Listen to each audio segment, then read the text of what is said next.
ও বাবা, ও বাবা, কি কথা বলছো বলো?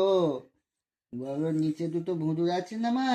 একটা ছোট্ট ভুঁদুর, একটা বড় ভুঁদুর। ছোট্ট ভুঁদুরটা, হ্যাঁ, ছোট্ট ভুঁদুরটা শরীর খারাপ, ঠিক আছে? আর বড় ভুঁদুরটা ওর লেজটা ধরে নিয়ে টেনে টেনে নিয়ে আসে। আমি গেলাম, গিয়ে বললাম, এই বড় ভুঁদুর, তুমি কেন ছোট ভুঁদুরটা লেজ ধরে টানছো? ও তো লাগে, ছোট্ট না।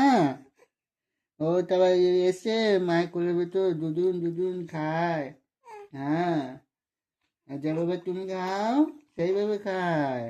আমি আবার বড় ভুঁদুরটাকে বকে দিলাম, এই বড় ভুঁদুর, কেন তুমি লেজ ধরে টানছো? কেন টানছো? ও তো লাগছে, তাই না মা? উ বাবা, উ বাবা, ও শোনা মা, হাঁচো হাঁচো, বেশি করে করে হাঁচো। আমার মাটা দুদিন ধরে শরীর খারাপ।